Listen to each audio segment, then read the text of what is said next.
Taste the Daily. Kovai மாவட்டம் வால்பாறை அருகே பச்சைமலை எஸ்டேட்டில் வெள்ளிக்கிழமை சிறுத்தை தூக்கிச் சென்ற 6 வயது குழந்தை சடலமாக மீட்கப்பட்டுள்ளது. பச்சைமலை எஸ்டேட்டில் உள்ள காளியம்மன் கோவில் குடியிருப்பு அருகில் ஜார்க்கண்ட் மாநிலத்தைச் சேர்ந்த தம்பதியினரின் 6 வயது குழந்தை ரோஷினி வீட்டிற்கு வெளியே தண்ணீர் பிடிக்கும் இடத்தில் நின்று கொண்டிருந்துள்ளார். அப்போது தேயிலை தோட்டத்தில் பதுங்கியிருந்த சிறுத்தை குழந்தையை இழுத்துச் சென்றுள்ளது. நீண்ட தேடுதலுக்கு பின் கொடூர நிலையில் குழந்தையின் சடலம் மீட்கப்பட்டது. மலைப்பகுதிகளில் சிறுத்தை நடமாட்டம் இருப்பதாக பலமுறை புகார் அளித்தும் விடிய அரசின் வனத்துறை மெத்தனமாக இருந்ததாக அப்பகுதி மக்கள் குற்றம் சாட்டுகின்றனர்.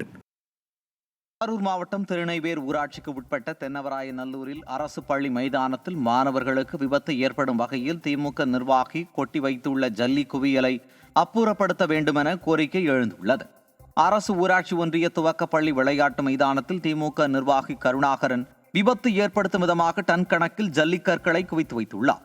இதுகுறித்து மாணவர்கள், ஆசிரியர்கள் என அனைத்து தரப்பு மக்களும் அலுவலர்களிடம் முறையிட்டும் தீர்ப்பு எட்டப்படாமல் உள்ளதாகவும் அப்பகுதி மக்கள் குற்றம் சாட்டுகின்றனர். விடிய ஆட்சியில் நாளுக்கு நாள் அதிகரித்து வரும் திமுகவினர் அராஜகத்திற்கு 2026 தேர்தலில் தக்க தண்டனை வழங்கப்படும் என மக்கள் சூளுரைக்கின்றனர். சிலர் ஜல்லியை குட்டி வச்சு அராஜகம் பண்ணிருக்காரு. கேட்டாக்க நான் என்ன பண்ண முடியும், பார்த்துட்டு போகிறேன்னு சொல்லிட்டாரு. நாங்கள் மாவட்ட கவுன்சிலருக்கு பிடிச்சி கொடுத்தோம், ஜிஓ எல்லாருக்குமே கொடுத்துருவோம், ஆரோக்கிய தாசில்தார் எல்லாரும் கொடுத்துட்டோம். எந்த நடவடிக்கையும் எடுக்கல. நான் என்னால் பார்க்க முடியும், போக முடியுங்கிறாங்க. மழை காலத்தில் ஸ்கூல் பிள்ளைங்க உள்ளே வர முடியல. ஏன்னா அந்த இடத்துல ஒரு மண் கசகன்னு இருக்குது, ஒரு வண்டி உள்ளே வர முடியல. வேறு அதிகாரிகளும் உள்ளே காரில் வரணும் போகணும் உள்ளே வர முடியல. அவ்வளோ இடைஞ்சலாக இருக்குது.